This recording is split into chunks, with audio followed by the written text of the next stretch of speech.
শুক্রবার মধ্যরাত থেকে সংসদের সেন্ট্রাল হলে চালু হতে চলেছে জিএসটি। পর্দা উঠতে চলেছে দেশের বৃহত্তম কর সংস্কারের উপর থেকে। কিন্তু আদতে জিএসটি জিনিসটা কি? সারা দেশে এখন একটাই প্রশ্ন, একটাই আলোচনা। চারিদিকে কান পাতলে একটাই প্রশ্ন, জিএসটির ফলে সস্তা হবে নিত্য প্রয়োজনীয় পণ্য নাকি ছ্যাঁকা খেতে হবে বাড়তি দামে? উত্তর খুঁজতে নিউজ ভ্যানগার্ড টিম ঘুরে বেরিয়েছে মেডিসিন শপ, বিভিন্ন খাবারের দোকান সহ জুয়েলারি শপগুলিতে।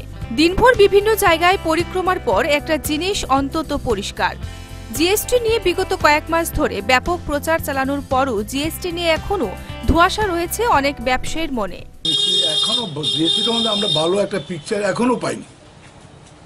আমরা কোথাও অফিস আদালতে, কালকেও আমরা গিয়েছিলাম সেল ট্যাক্স কমিশনার অফিসে, এখানে অনেকক্ষণ আলাপ হয়েছে।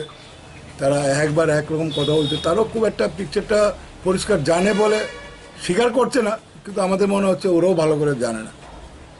সেখানে আমরা মুশকিলে পড়ে যাচ্ছি। জিএসটি আসুক, আইন দিয়ে আমরা ভাঙতে রাজি না বা আঘাত করতে রাজি না, কিন্তু আমাদের একটু বুঝার দরকার কিভাবে সুন্দরভাবে করলে ভালো হবে। তবে ছোট ছোট রেস্টুরেন্ট মালিকদের বক্তব্য, জিএসটি চালু হলে লাভবান হবে গ্রাহকরা। जीएसटी बढ़ाया है, उसमें दो कैटेगरी की, एक तो 18% की और एक 5%। 5% की जो 50 लाख का जिसका टर्नओवर है, छोटे रेस्टोरेंट, उनके लिए 5% है। अभी हमारा टी-वेट लग रहा था 12.5%, अब कल से लगेगा 5%। तो इससे रेस्टोरेंट को, कस्टमरों को भी कुछ राहत है। ব্যবসায়ীদের মতে কিসের দাম বাড়বে, কিসের দাম কমবে এখনই হলফ করে এই তালিকা দেওয়া শক্ত।